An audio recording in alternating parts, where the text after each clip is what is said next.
que aborda esta parte tan importante de la producción de conocimiento, que es la socialización del conocimiento. Como siempre decimos, aunque sea en formato de chiste, sí, alguien ha investigado toda su vida en su galponcito y el galponcito por algo desaparece, ese conocimiento nunca existió, tal vez porque la única forma de que sea conocimiento es cuando se comparte. Mariana es profesora de lengua castellana, no vamos a redundar en su currículum, pero es profesora de lengua castellana y es tesista de maestría y de doctorado, además de docente investigadora de nuestra casa. Mariana, el encuentro anterior nos dio unos primeros elementos importantísimos, digamos fundamentales, para comprender no solamente la escritura, sino la concepción del discurso académico. Y hoy va a profundizar específicamente en un género, en los géneros académicos y específicamente en el ensayo académico. Mariana, nuevamente muchísimas gracias y la palabra es tuya. Bueno, muchas gracias. Gracias a, a vos, Carla, al Instituto de Sociales, por la invitación, por la figurita repetida. Y bueno, me gustaría retomar algunas cuestiones que estuvimos trabajando la semana pasada acerca de el discurso académico en general. Lo que vamos a hacer hoy es como encarnar, si se quiere, todo esto que vimos de los géneros académicos en general en un género específico que es el ensayo. Pero para poder entender un poco mejor lo que vamos a plantear hoy, está bueno retomar todo lo que se dijo el martes pasado, porque el encuentro duró 1 hora, pero sí aquellas cuestiones más relevantes que nos van a permitir comprender mejor este género particularmente. Porque en todas las áreas bueno, después contestarán ahí los mensajes las chicas. En todas las áreas, en todos los campos disciplinares y en toda investigación, está bueno, digamos, que haya claridad en cuanto a los conceptos que sostienen la exposición o la presentación. Y acá también, si bien pareciera que el concepto de texto, de género es universal y que toda la comunidad académica o científica o lingüística está de acuerdo, bueno, no pasa como en las ciencias sociales y pasa como en las otras ciencias, que existen consensos, pero que hay teorías y corrientes que plantean diferentes concepciones acerca de los textos. La semana pasada pusimos ahí en juego una idea de texto que tiene que ver, o que lo plantea como un proceso producto. Todavía no empecé con lo de esta semana. El proceso producto tiene que ver con que, bueno, cuando producimos y comprendemos textos, sobre todo cuando los producimos, se activan procesos cognitivos que, bueno, ponen en juego saberes previos, informaciones nuevas, ¿sí? Y que no se queda con la visión de un producto acabado, ¿sí? Que es el que circula socialmente. No se niega que el texto también sea eso, pero también desde el punto de vista de la psicología cognitiva, se apela a esta investigación acerca de qué es lo que nos pasa en la mente a los productores de texto. A los productores de textos, de todo tipo, de todo género.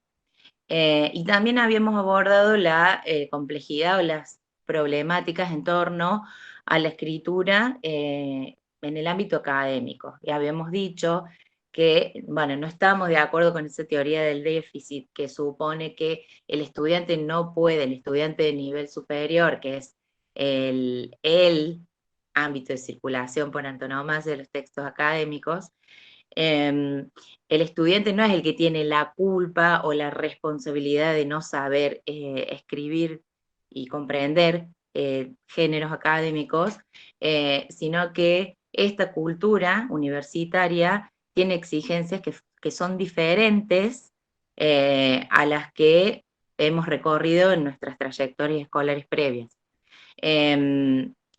Son diferentes las exigencias, son diferentes los textos, son diferentes en definitiva las prácticas de lectura y de escritura en el ámbito académico. Y que los estudiantes no tienen por qué saber enfrentarse a estas tareas si no se las enseñan, ¿no?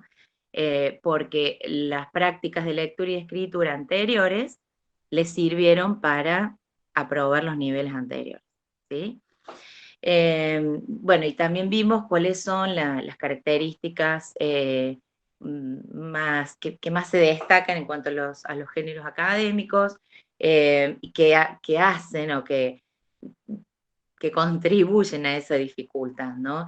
Cuando un productor de textos académicos se enfrenta a esta tarea de escribir, tiene que tener en cuenta la situación comunicativa, quiénes son los participantes, qué relaciones hay entre estos participantes, si son relaciones más simétricas o asimétricas. Por lo general, cuando producimos textos en la universidad, como estudiantes, son textos en los que se nos va a evaluar. Entonces, el problema retórico es, bueno, tengo que contestar esta pregunta, pero también tengo que contestar teniendo en cuenta lo que el profe quiere que yo escriba, ¿no? O en el caso de los TFG, de lo que el tribunal va a esperar que yo escriba. Si borramos esa intencionalidad, estamos ubicados en un plano medio ficticio de la situación comunicativa, ¿no? De que el profesor me va a valorar en sí, no, como profes también esperan que se produzcan ciertos textos y no otros, o ciertas respuestas y no otras, ¿sí?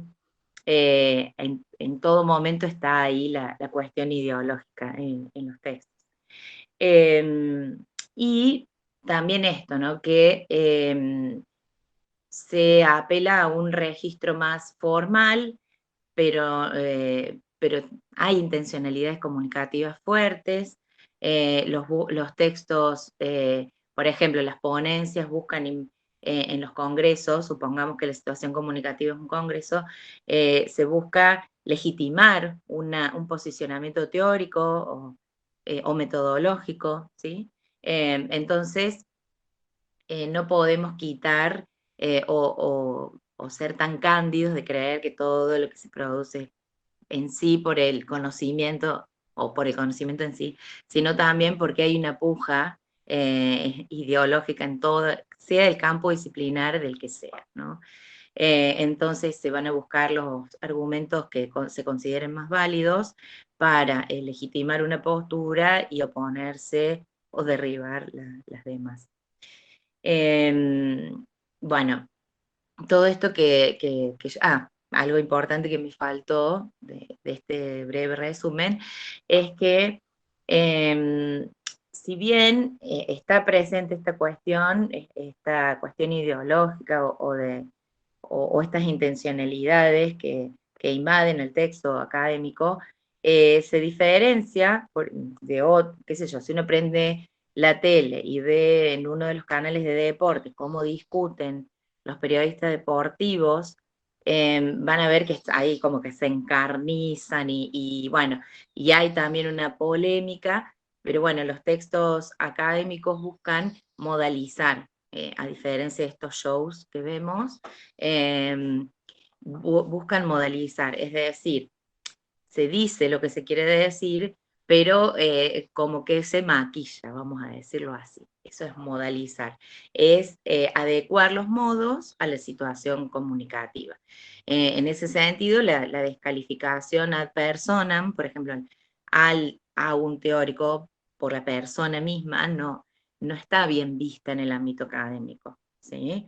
Entonces, se buscan estrategias lingüísticas que permitan que sea adecuado lo que se está diciendo o esa refutación a la situación comunicativa en la que se está dando. Igual he sido testigo de enfrentamientos terribles en congresos de didáctica. Uno dice, ay, las didácticas todas con el pintorcito y vamos de la mano. No, También en los congresos de didáctica se salen por ahí un poco de la vaina, pero lo que se espera, ¿no? Que también tiene que ver con esta dimensión pragmática de los discursos académicos, lo que se espera socialmente es que no pase eso, ¿no?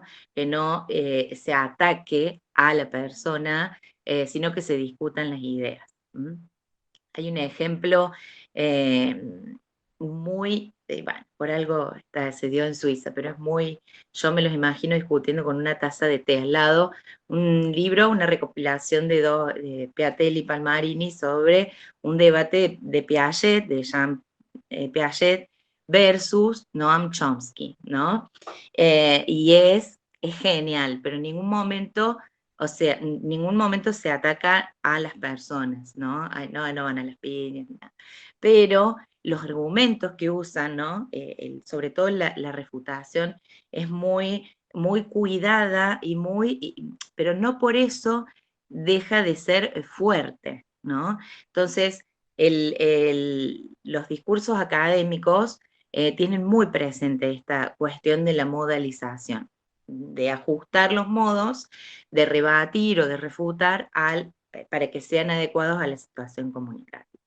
Eso después lo voy a retomar, y lo último que habíamos dicho es que hay muchos géneros académicos o hay muchos ejemplares dentro de la familia géneros académicos, porque tenemos la respuesta de parcial, la clase magistral, la ponencia, el artículo de una revista científica o un libro, ¿no?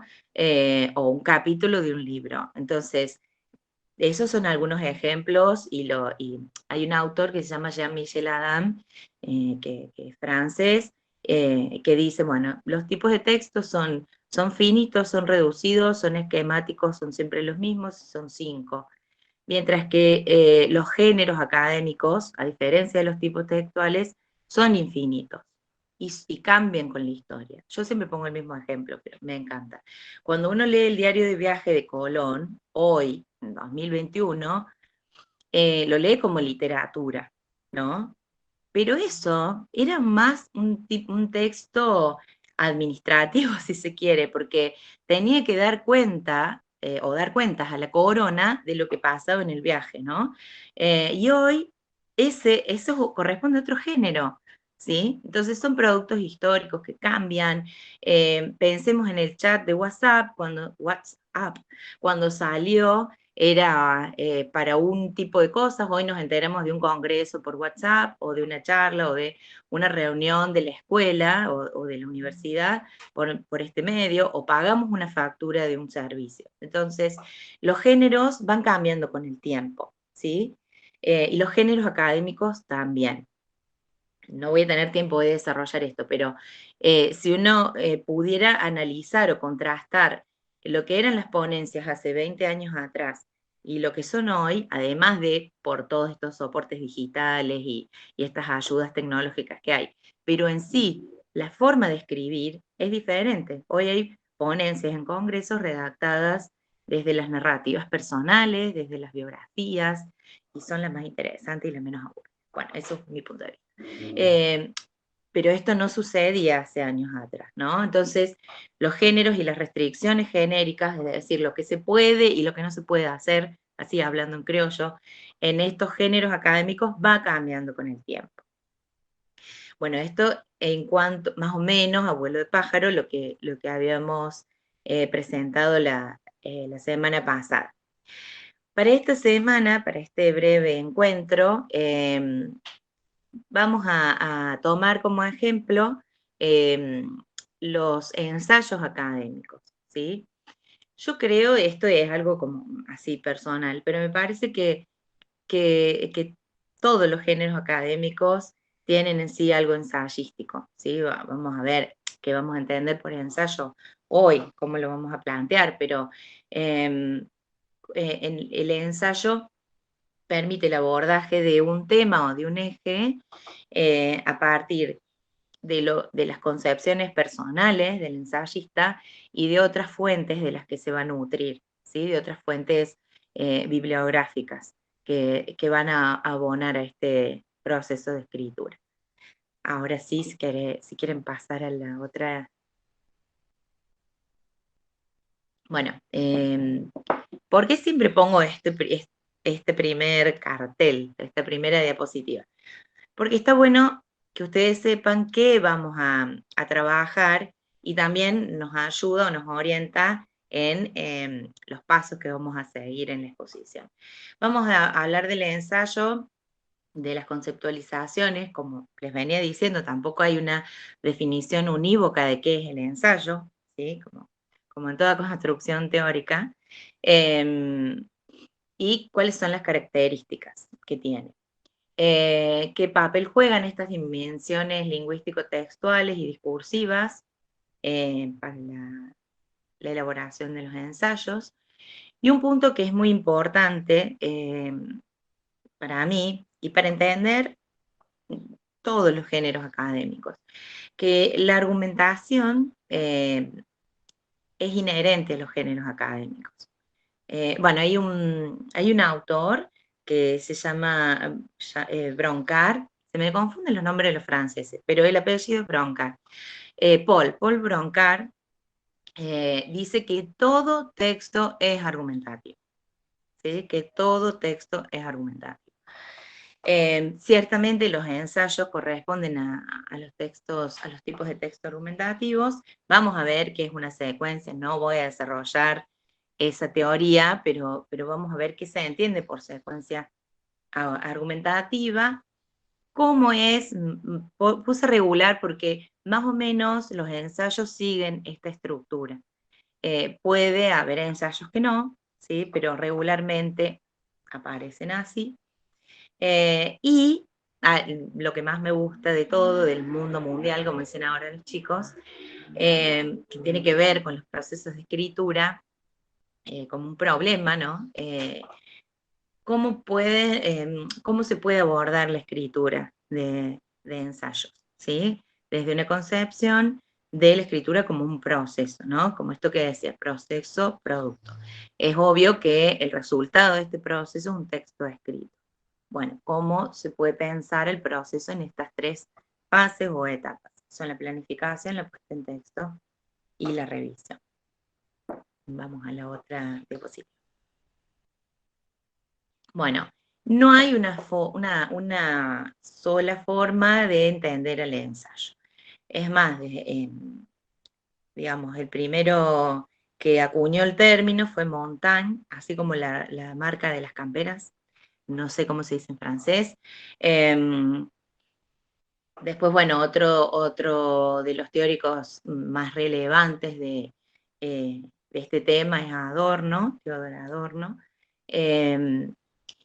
Y bueno, se discuten, ¿no? Pero se pueden, desde la recopilación que hacen Zunino y Muraca, en un texto que para mí es fundamental para entender la escritura de textos académicos, que es En Carrera, es un manual de la Universidad Nacional de General Sarmiento, creo. No me acuerdo bien, pero después está en la bibliografía. Se pueden entender o se pueden encontrar como dos corrientes, ¿no? Uno como más restringido, más serio, más tajante, ¿sí? Y otro a partir, otra corriente que tiene que ver con el ensayo como una construcción personal que se nutre de otras voces, de otros autores, ¿sí? De hecho, los ensayos veo que está ahí el secretario de investigación.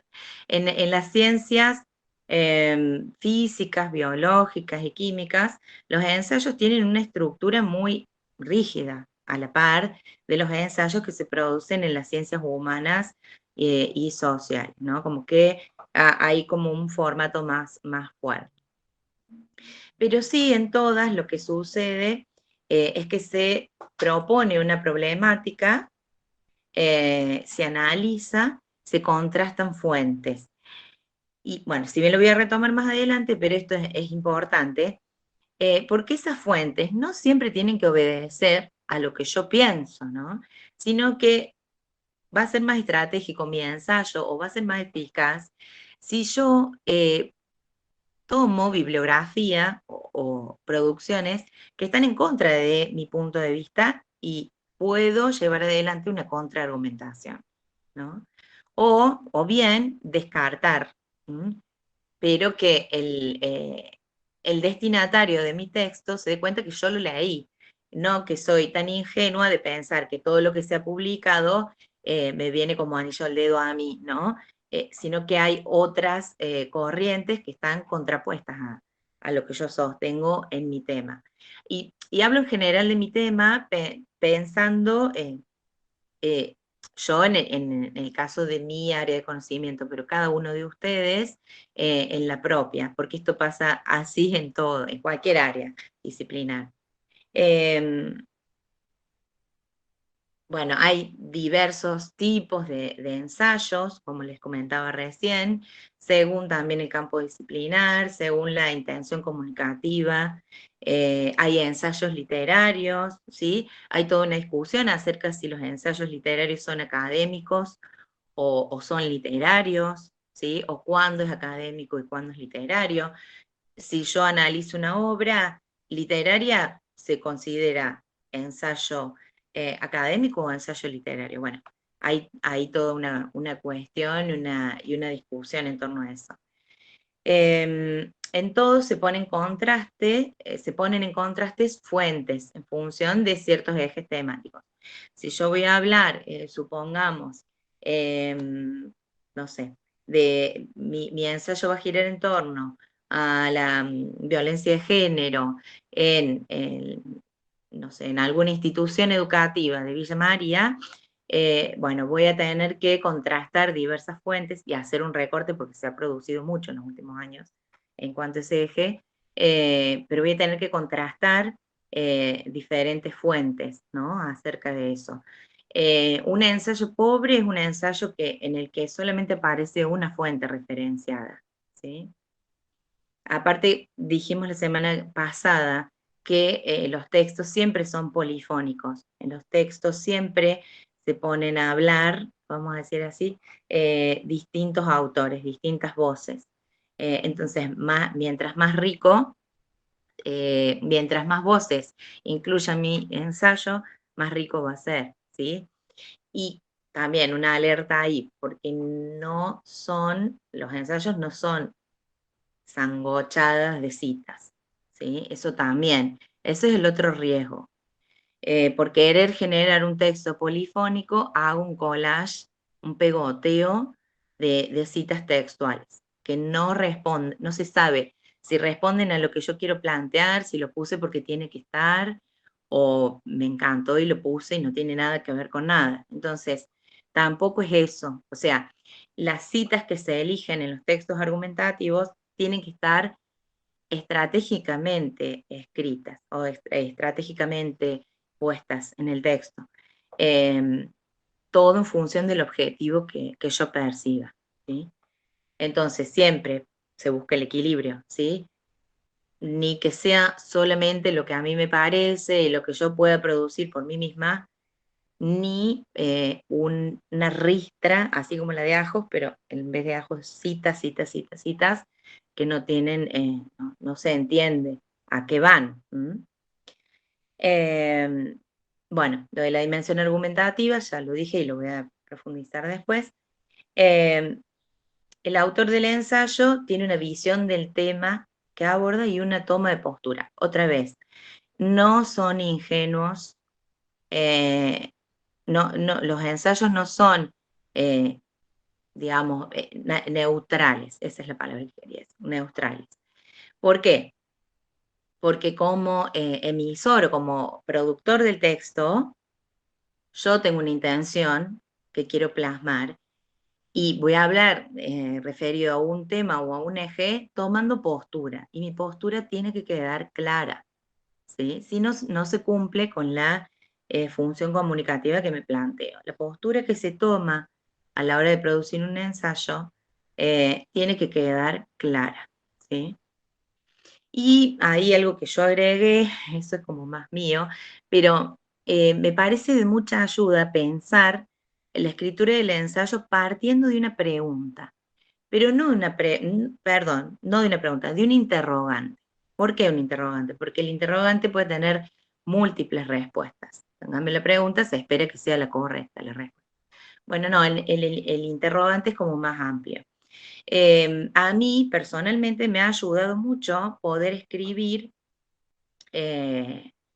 partiendo de un interrogante. Y cuando genero propuestas de escritura de ensayos para mis estudiantes, lo hago también a partir de una pregunta.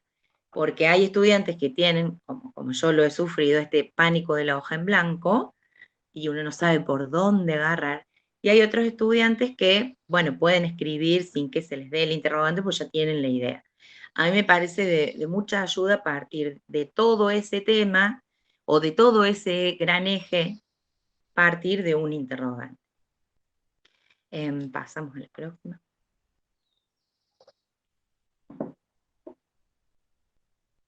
A la próxima diapositiva.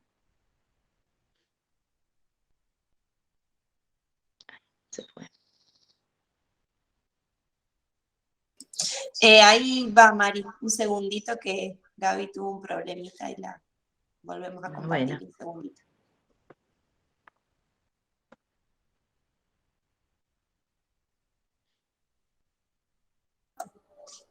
En este momento casi podría aparecer el momento publicitario. Ahí está, hemos vuelto. Hemos volvido. Bueno,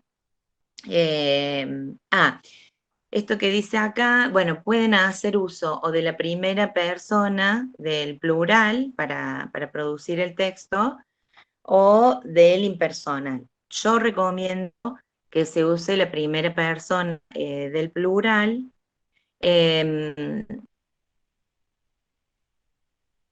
Responder a dos objetivos. El primero que se llama, que no me sale ahora la palabra técnica, bueno, no me sale, pero es como para no hablar en yo de primera persona diciendo, bueno, me sale de humildad, pero no, hay una palabra técnica que habla de, que no me sale ahora, que es de esta primera persona del plural. ¿Plural majestático es? Mayéustico creo que es, o majestático, una cosa así. Majestático. Bueno, ese que también responde históricamente ese plural, por ejemplo, cuando hablaba el Papa, hablaba en primera persona el plural, porque él era el representante de toda la iglesia, entonces todos los católicos pensaban como él y lo que decía él lo decían todos. Bueno, viene de ahí, o de los reyes también, de las monarquías y demás. Hay otra palabra que en este momento no me va a salir, pero tiene que ver con eso, ¿no? Con que no hablo yo, sino, para no ponerme a mí como la protagonista, sino... Y por otro lado, para incluir al destinatario, ¿sí? Gracias, Daniel, por el aporte. Para incluir al destinatario también. ¿Por qué digo que recomiendo el primero el pronombre o los verbos conjugados en primera persona del plural? Porque en algún momento, porque si yo elijo el se impersonal, lo tengo que mantener a lo largo de todo el texto, cualquiera de las dos opciones. No puedo mezclarlo, ¿sí? No puedo mezclar en algunas partes el se, en otras partes el primero. Tiene que estar coherente. Y siempre pasa, por lo menos en la experiencia que he tenido de leer, que se escapa la primera persona, porque uno, como ensayista, se compromete tanto con lo que dice y aparece tanto que es muy difícil poner esa marca impersonal, ¿sí? Pero se puede elegir entre estas dos opciones. Bueno, y acá puse un ejemplo, a lo mejor es medio pavo, de uno y otro. Por ejemplo, consideramos que para el abordaje de nuestro objeto necesitamos recurrir a fuentes novedosas como también a los textos clásicos. Y el otro es, se considera que para el abordaje del objeto en cuestión se hace necesario.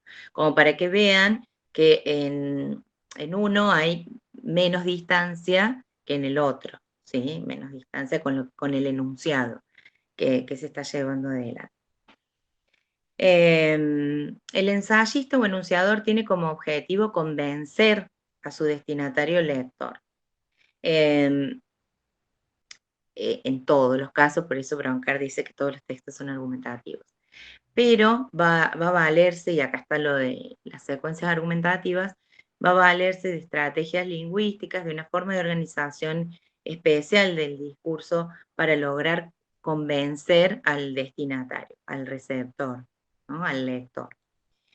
Y es en este sentido, como tiene la intención que tiene, es convencer a ese destinatario, tiene que tener muy en cuenta, y acá aparece de nuevo el problema retórico, tiene que tener muy en cuenta la situación comunicativa, el contexto, el tiempo, el ámbito de circulación de ese texto, qué relación hay entre los participantes, digamos, que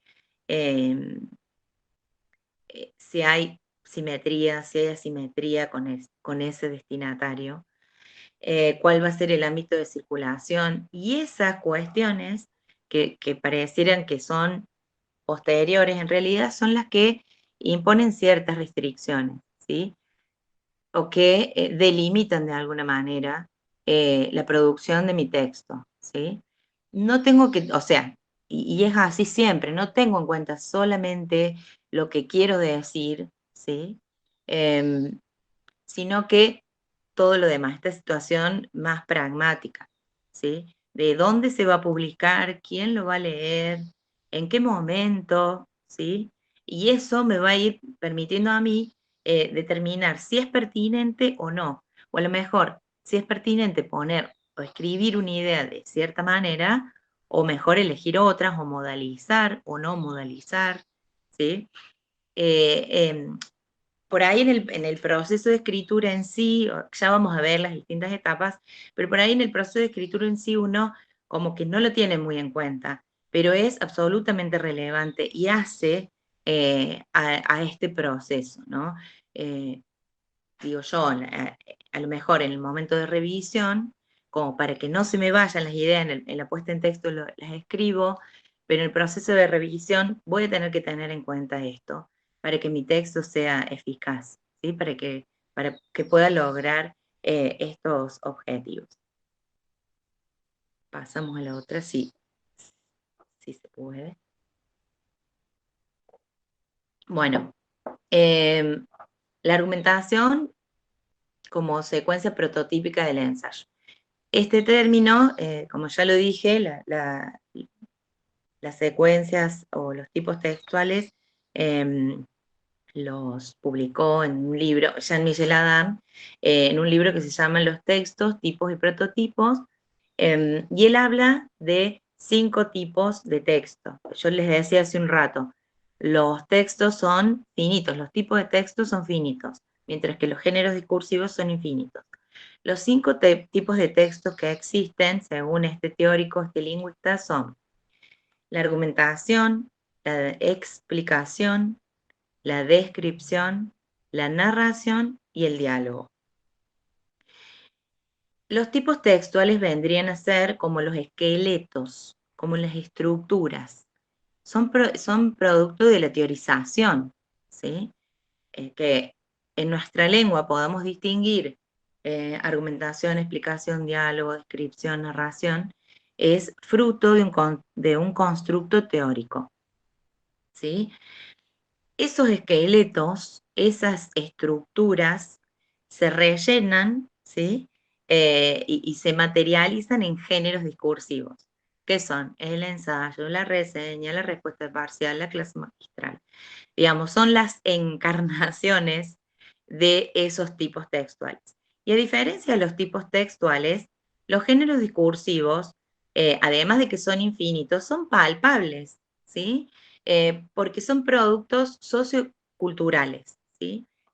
Yo tomo, por ejemplo, de acá, no sé, esto, al azar, el mapa imposible de Liliana Bodo. Bueno, aunque ustedes no hayan leído a Liliana Bodoc, ya se van a poder imaginar, fíjense, por estas cuestiones de tangibilidad, de que yo puedo tocar, ver, oler, a quien no le gusta oler los libros, O soy yo nomás la que tiene ese problema. Bueno, ¿no? Fíjense, esto es un producto que circula socialmente, que se ha publicado, ¿no? Bueno, responde a, si yo dudo entre novela y cuento, basta con que vaya al índice, que es parte del paratexto, y me doy cuenta que es una novela que tiene capítulos, ¿sí? Entonces, son tangibles, cambian con el tiempo, son productos históricos, ¿sí? A diferencia de los tipos de textos que siempre son los mismos. ¿Y qué tiene que ver esto de los tipos de texto con lo de secuencia? Bueno, los tipos de texto yo dije que son estructuras, que son como los esqueletos, y las secuencias son las unidades que construyen ese tipo de texto. Entonces, un texto argumentativo está compuesto por secuencias argumentativas. Un texto descriptivo está compuesto por secuencias descriptivas. Los narrativos por secuencias narrativas, ¿sí? Es decir, ¿por qué digo esto? Que parece tonto, parece bastante simple, pero para que se entienda que el texto es un todo constituido por unidades menores, que son las secuencias. Esas secuencias a la vez están construidas por unidades menores, que son las proposiciones, que las borré porque era todo un lío, no, le saqué esa parte, pero el texto entonces como constructo teórico está constituido por unidades menores.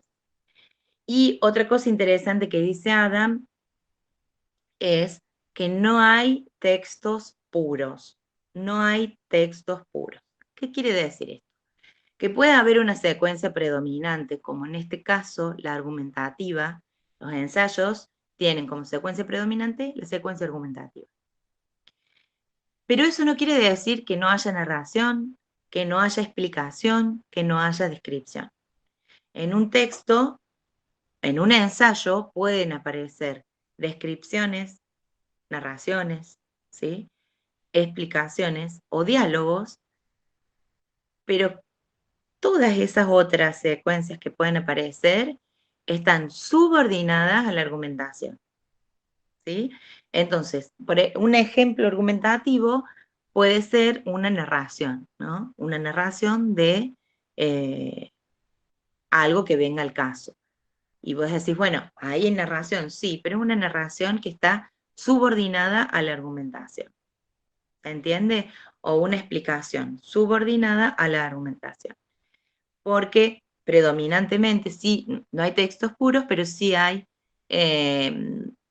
predominancia de un tipo de secuencia sobre las otras. Bueno, el ensayo tiene o está armado a partir de secuencias que son predominantemente argumentativas.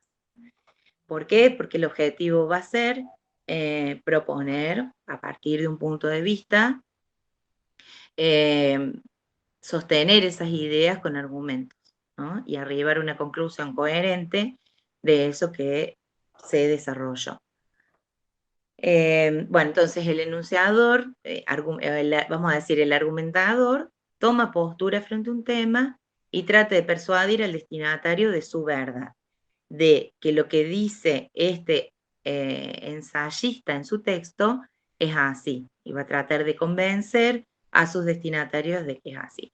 Más o menos lo que hicieron en el TFG, más o menos lo que ustedes llevaron adelante en el TFG, ¿no? A partir de un escrito, convencer al jurado de que el desarrollo de esa investigación arriba a esa conclusión necesariamente después de haber atravesado por todo ese proceso, y para eso tienen que argumentar.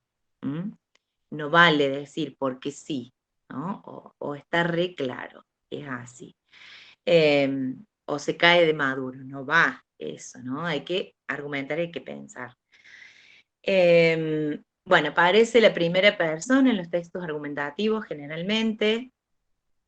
Aparecen los subjetivemas. ¿Qué son los subjetivemas? Son frases, adjetivos o frases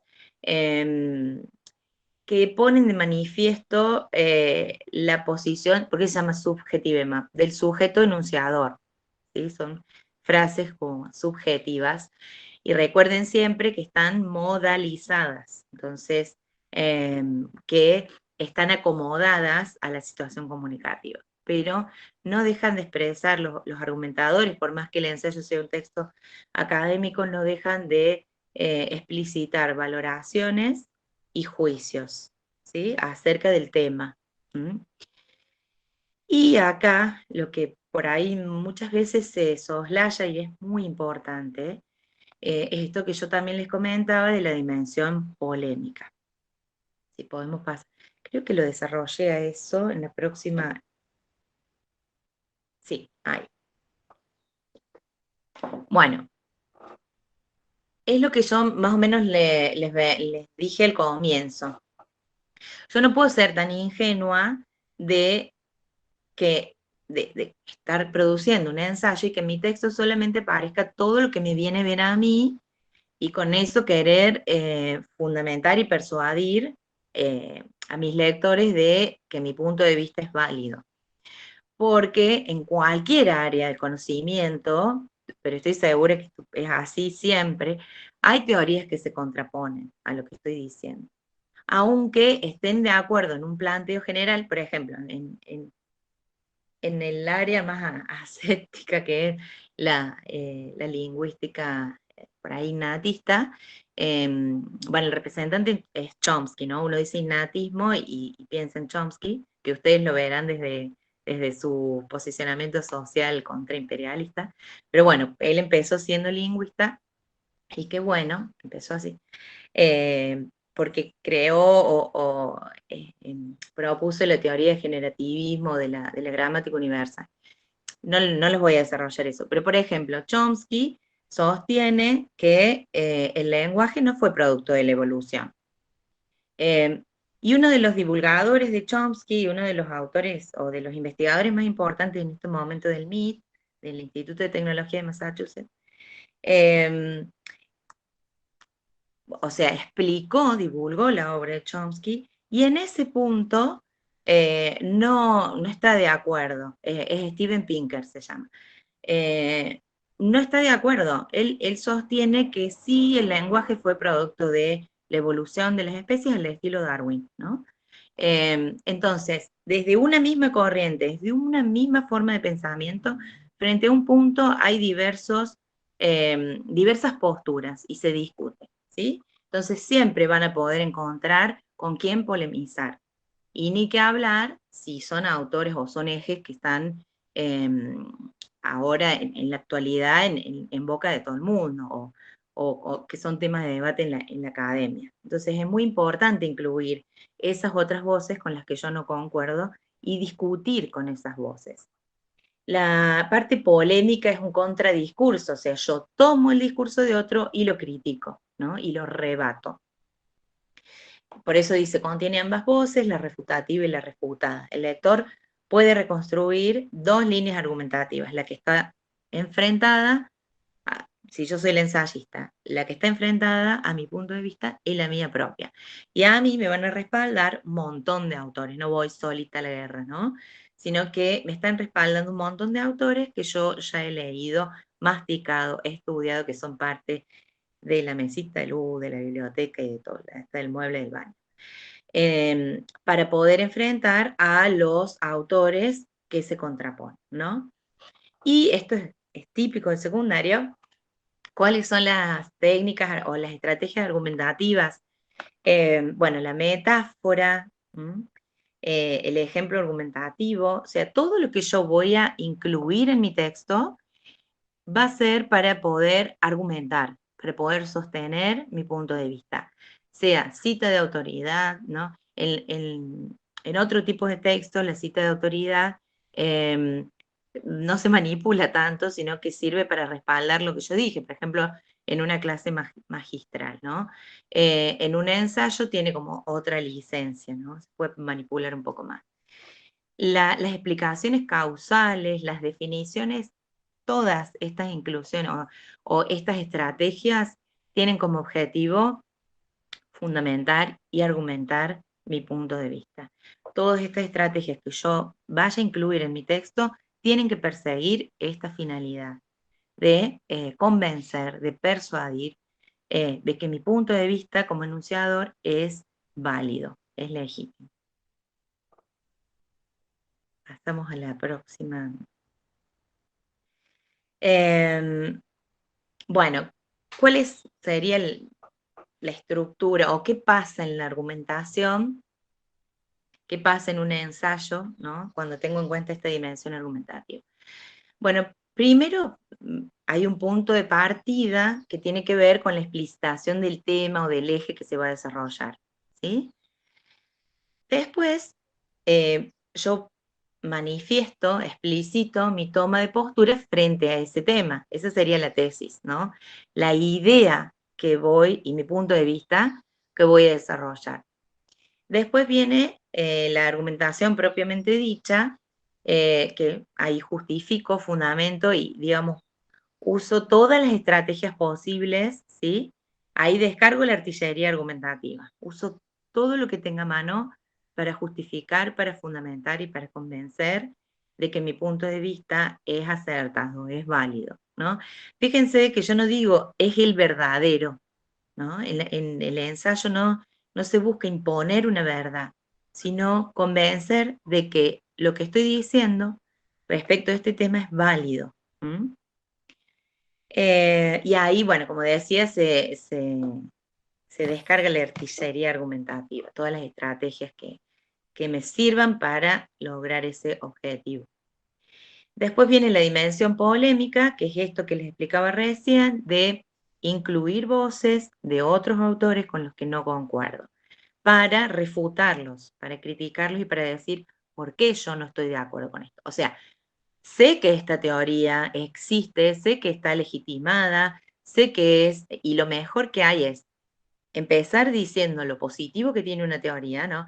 Sé que está aceptada en el campo intelectual, que resultó válido en una época, pero tal y tal y tal. Y ahí la refuto. O sea, no es que no tuve en cuenta que hay autores que se oponen a mi punto de vista, pero las descarto por esto, por esto y por esto. Entonces ahí tomo el discurso de otro con el cual no concuerdo y lo refuto, lo critico, digamos. Y bueno, y al final se da la conclusión, que ya después lo voy a retomar, pero siempre hay un cierre, en todo texto tiene que haber, en todo texto académico tiene que haber un cierre. Me acuerdo que una vez rendí el último final, nosotros no tenemos TFG en el profesorado, y el profesor me dijo, ¿cómo me vas a terminar el trabajo con una pregunta retórica? Me dice, o sea, eso es para un artículo periodístico, pero no para un trabajo académico, ¿no? Entonces es bueno que haya una buena conclusión que retome todas las premisas anteriores, que sea coherente. Pasemos a la siguiente. Bueno, más o menos esto respeta el orden de lo que planteé recién.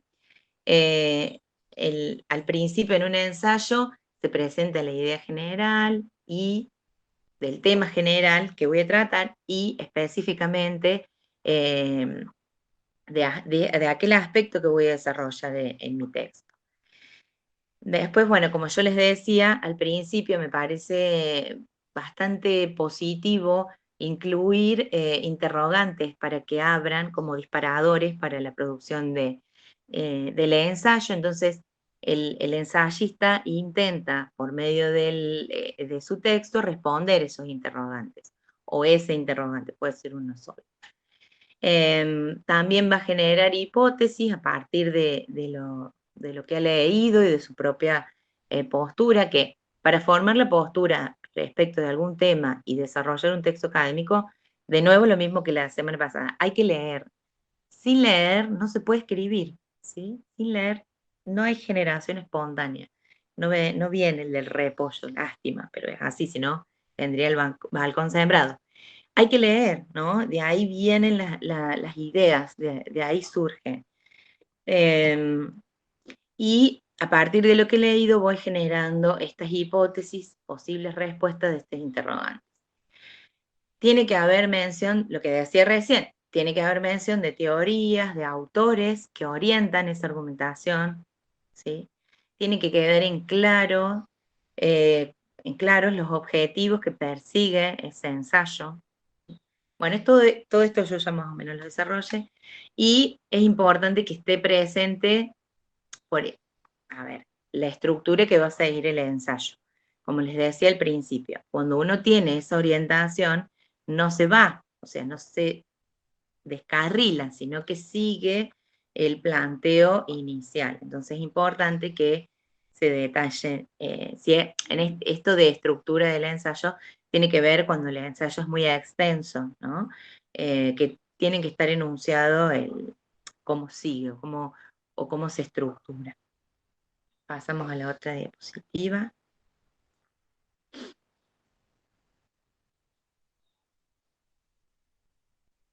¿Se trabó?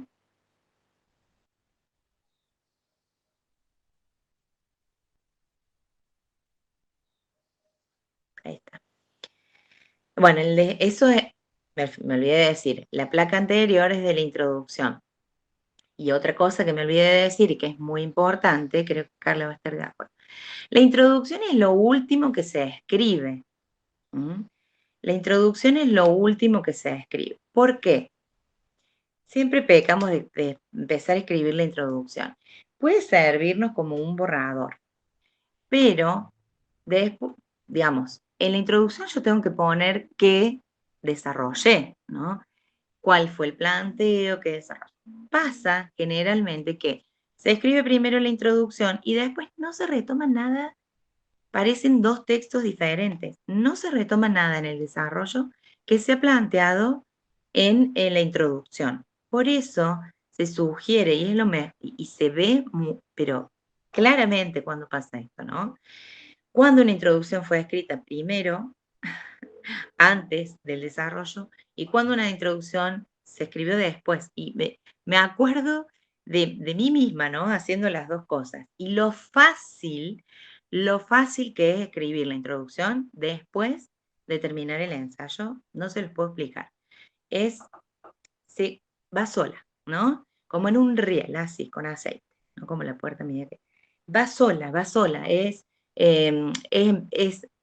volver a, o sea, una vez que yo escribí, releer y digo, bueno, hice esto, sigue esta estructura y no estoy mintiendo ni estoy forzando a que mi texto encaje con la introducción, porque el objetivo de la introducción porque es lo opuesto, digamos.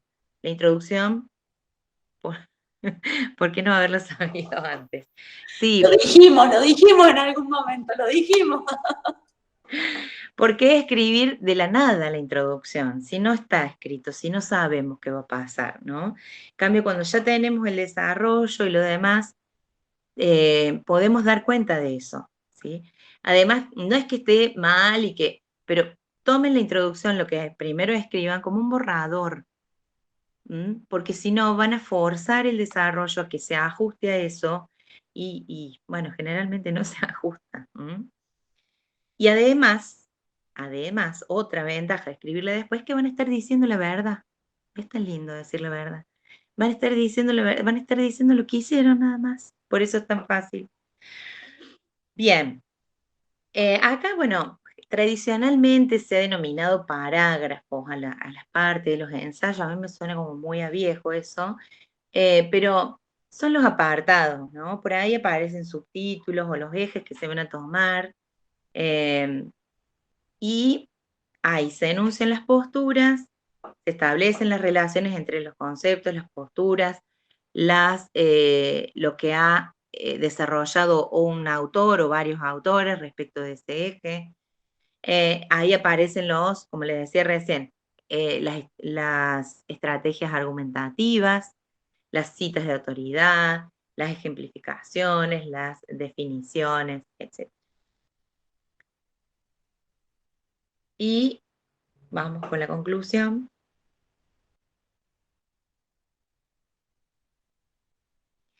Bueno, la conclusión sintetiza, ahí volvemos al desarrollo, sintetiza todo el análisis realizado, se hace un recorrido de lo que se desarrolló, se retoma el problema, y acá es importante ser consecuentes y coherentes, ¿no?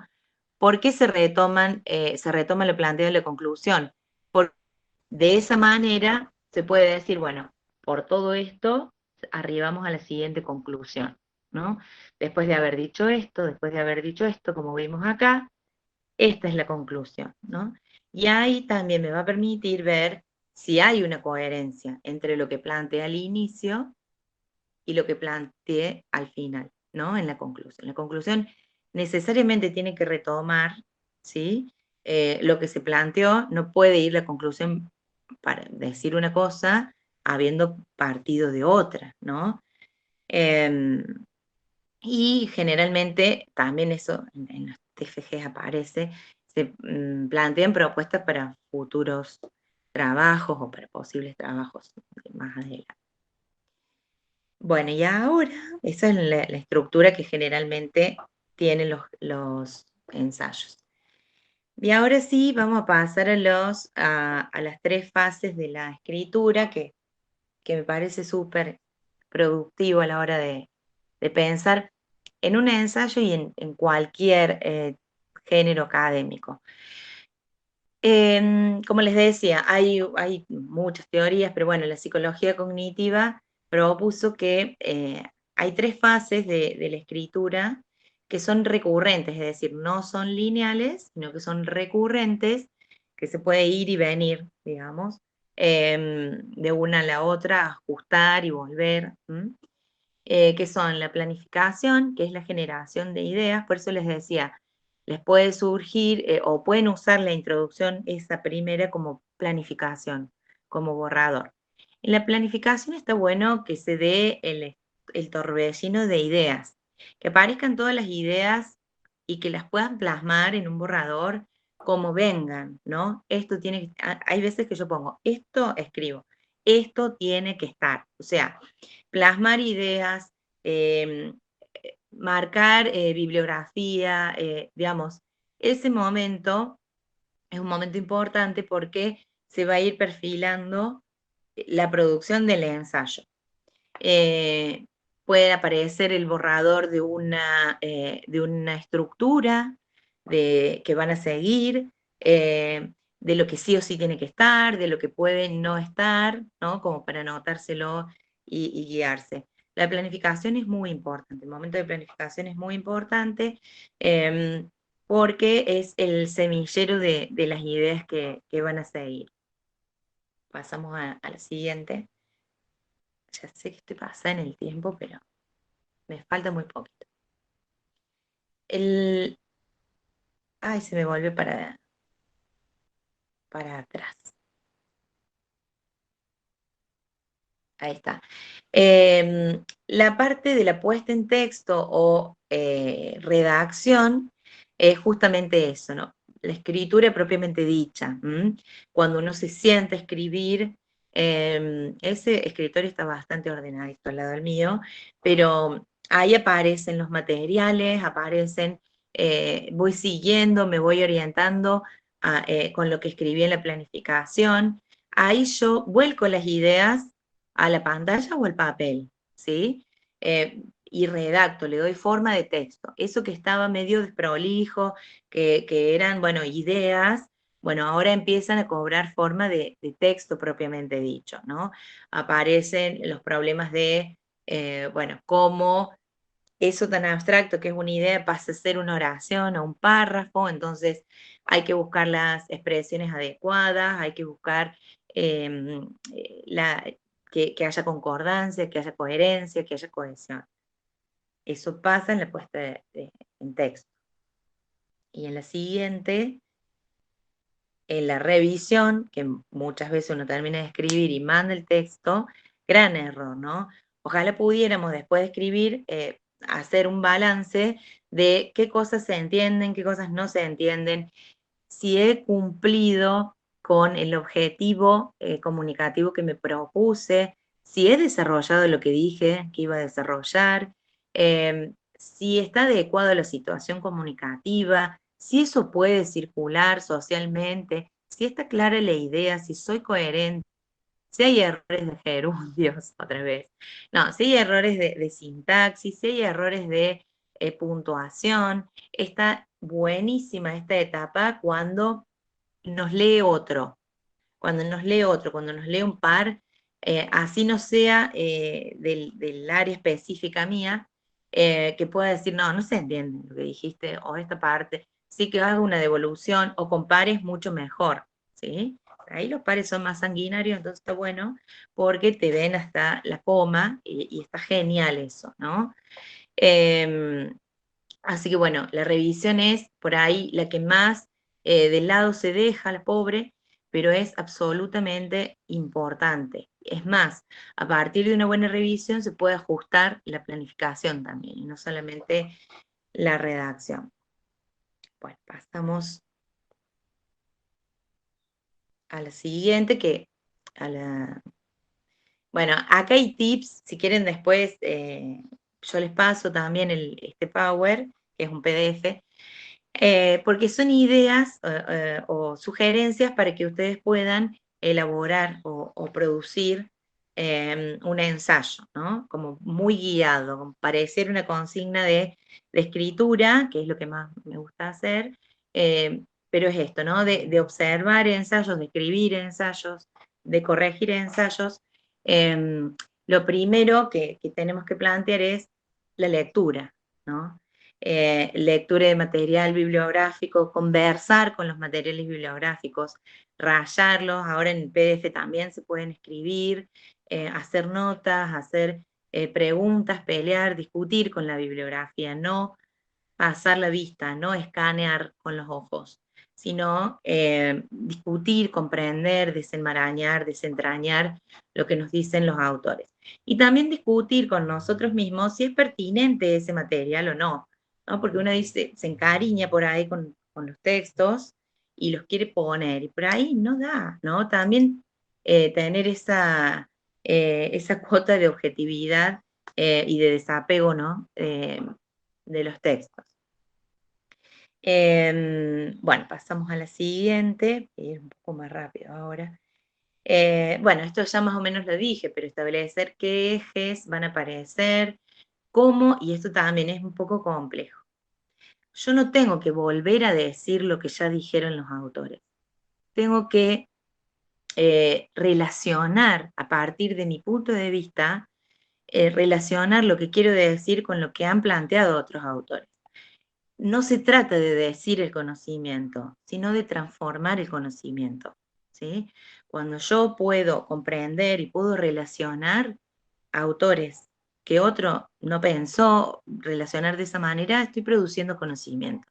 Y así avanza la ciencia, ¿no? No volviendo a decir lo que dijo otro, sino haciéndose cargo, tomando una postura, poniendo en relación, en tensión, autores y generando nuevos saberes a partir de nuevas lecturas.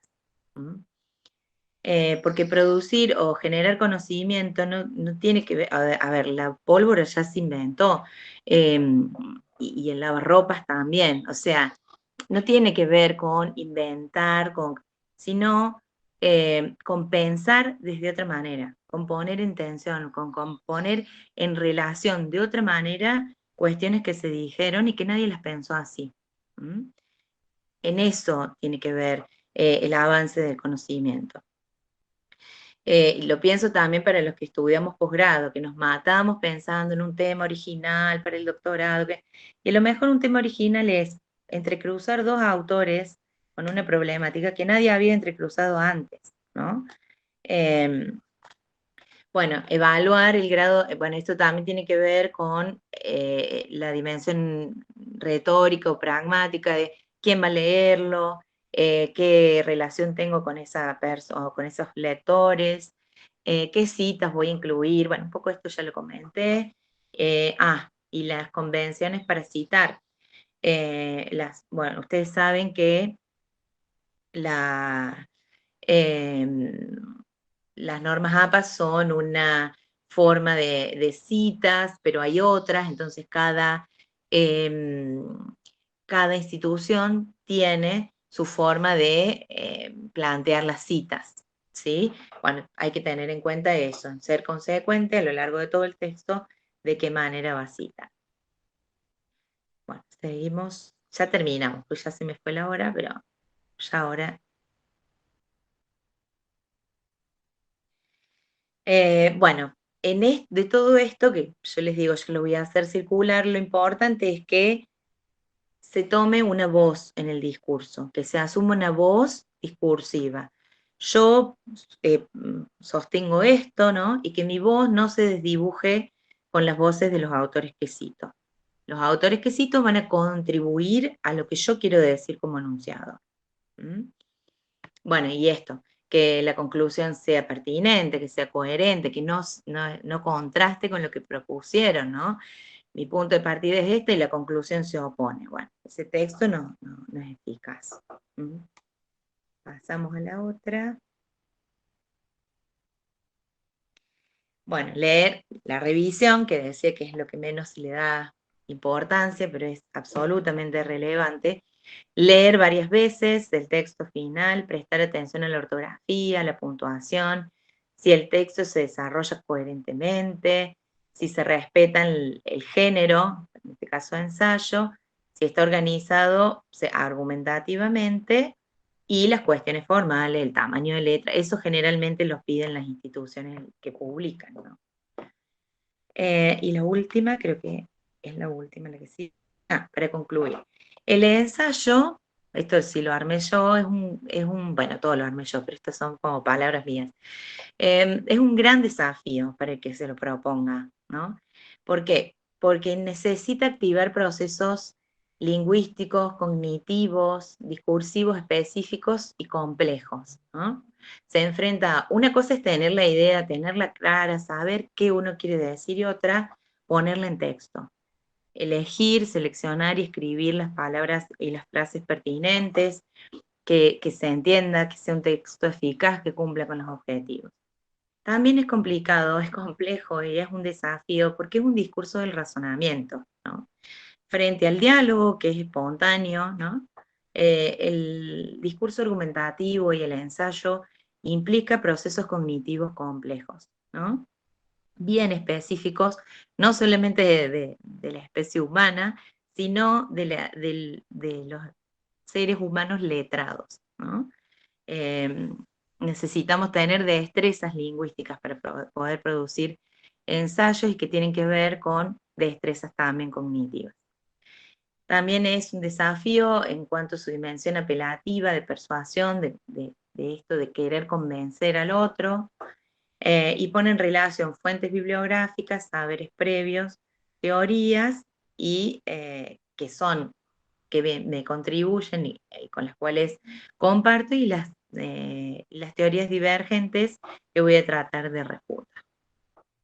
Y final, nada más. Muchas gracias. Me pasé un poquito del tiempo, pero bueno, lo practico en 1 hora y después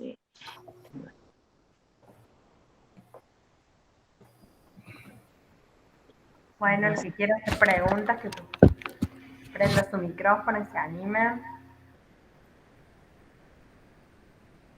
Muchas gracias, Mariana, estuvo todo muy claro. Bueno, gracias, Gaby. Power. Bueno, están muy tímidos todos. No hay muchas preguntas porque la manera que tiene de explicar es muy simple, digamos. Para explicar cosas complicadas las va diciendo con palabras más o menos simples y va agregando algunas metáforas, algunos comentarios, algunas frases simpáticas, y bueno, se entiende muy fácil. Eso es lo que tiene bueno, porque si te hablan todo a un nivel muy alto, por ahí algunos no lo entienden. Está bueno, a mí me gusta la cosa, está muy bueno, muy entendible. Y bueno, lástima que llegó 24 horas después, porque yo entregué el ensayo que tenía que entregar, pero Se lo puede mandar para la corrección. no, bueno, no importa. Creo que más o menos algo no le debo haber errado tanto. Pero bueno, esperemos tener suerte. Muchas gracias. Gracias, Daniel, y gracias no llego a leer acá en el celu porque se me desaparecen los comentarios, pero gracias por sus devoluciones. Una pequeña intervención, si me permiten, y una reflexión. Estaba en una de las primeras transparencias que decías que recomendabas hacerlo en primera persona del plural, y en las ciencias exactas en general es impersonal, porque puede llegar hasta ser ofensivo si uno escribe en primera persona, a no ser que sea ganador del premio Nobel que todos se le aguantan, ¿cierto? Pero en la ciencia exacta en general usamos la forma impersonal, todo en voz pasiva y va siempre de esa forma, bastante repetitivo y bastante pasteurizado, ¿no? Pero bueno. Claro, por eso yo decía que los ensayos en las ciencias exactas son muy rigurosos y siguen siempre el mismo esquema. O sea, estructuralmente es igual, no pueden cambiar mucho, a diferencia de lo que pasa en las ciencias sociales, que no se puede hablar de un formato de ensayos porque cambian mucho. Por ahí las restricciones las impone o la editorial o la universidad o la institución que vaya a publicar, pero es bien diverso y no hay, de hecho no tiene una estructura fija. Se recomienda que sigan más o menos esto, la introducción, el desarrollo y la conclusión, que todo texto tiene que estar armado así, pero sí, por eso decía que en cada campo disciplinar es, o sea, cuando uno piensa en un ensayo en biología, no tiene nada que ver, aunque la palabra sea la misma, no tiene nada que ver con lo que pasa en las ciencias sociales, ¿no? Y eso también es interesante, porque responderían al mismo género, pero son cosas distintas. Tal cual. Y si me permiten una pequeña anécdota, cuando yo era estudiante de química, acostumbrado a leer estos textos, todos parecidos, siempre iguales y técnicos, pero me costaba un poco salirme, ¿no?, de ese camino, comencé a leer ensayos, según él, científicos, de Isaac Asimov. Isaac Asimov fue científico, bioquímico, bastante bueno, relativamente bueno, se transformó en escritor de ciencia ficción, se hizo famoso, ganó dinero con eso, y después se puso a escribir ensayos científicos. Y a mí me encantaba por esto de mezclar los estilos, ¿no? Porque eran ensayos técnicos y bastante rigurosos en algunas situaciones, sobre todo lo que tiene que ver con química, historia de la química. A veces me metía con la física y le erraba fiero, pero... y comenzaba con una anécdota, una historia personal, que de alguna forma lo linkeaba después con el ensayo, que podía ser de la simetría de un electrón, por ejemplo. Entonces, pero comenzaba con una historia cuando le entregaron un premio en Nueva York, y a mí me encantaba realmente esa mezcla, sobre todo considerando de dónde venía, ¿no? Entonces, a veces me parece que puede ser un recurso interesante eso de mezclar estilos discursivos. Bueno, en ciencias humanas se hace eso. Y bueno, en mi caso concretamente, en la licenciatura en lengua y literatura, yo trabajo en un seminario de psicolingüística. Y lo que hago es proponer la escritura de un ensayo a partir de, que son teorías bastante complejas, pero a partir de un hecho cotidiano. Entonces, por ejemplo, una vez un estudiante armó un ensayo en el que Chomsky discutía con su mamá por cómo le había hecho el huevo frito, y a partir de ahí, bueno, puso en relación las teorías del innatismo, estuvo muy bueno. Como que haya cruces de géneros para que los estudiantes puedan entender que todo esto que nosotros como docentes explicamos tienen que ver con cosas de la vida y con explicaciones de cuestiones, no sé, en el caso mío, de cómo surge el lenguaje, cuáles son las etapas, ¿no? Que uno lo pasó, bueno, estos científicos buscan dar explicaciones a esto. Y les comentaba también que, bueno, se está viendo eso en los congresos yo hablo de las ciencias humanas, que es a los que también están dando esto, ¿no? Como poder salirse de la estructura fija de lo que es la ponencia, incluir música o performance en el medio de la ponencia, o poemas, entonces también lo hace más ameno, ¿no? Y con respecto a lo que decías de Asimov, bueno, si le pifiaba en física, podría decir que estaba haciendo literatura, y ahí nadie le puede decir que está mal o que está bien, porque el discurso literario tiene su propia regla. Sí, tal cual. Lo que sí, los ensayos son divertidísimos, por lo menos a mí me resultaban muy entretenidos. Bueno, gracias, Pablo. Todo muy creativo. Bueno, y muchas felicitaciones, Mariana, de Sandra, de Carlos Rocco, de Fátima, de Lidia Moreira, Liliana Costabelo, Carlos Rocco, Willy. Así que bueno, para ser coherentes con el título del encuentro, le damos por finalización. Muchísimas gracias, Mariana. Seguramente que este encuentro lo vamos a guardar como un tesoro para las próximas tareas de ensayo. Bueno. Así que bueno, los esperamos en el próximo encuentro breve con Lucas Aymar y Lucía Bugasti. Muchas gracias a todos.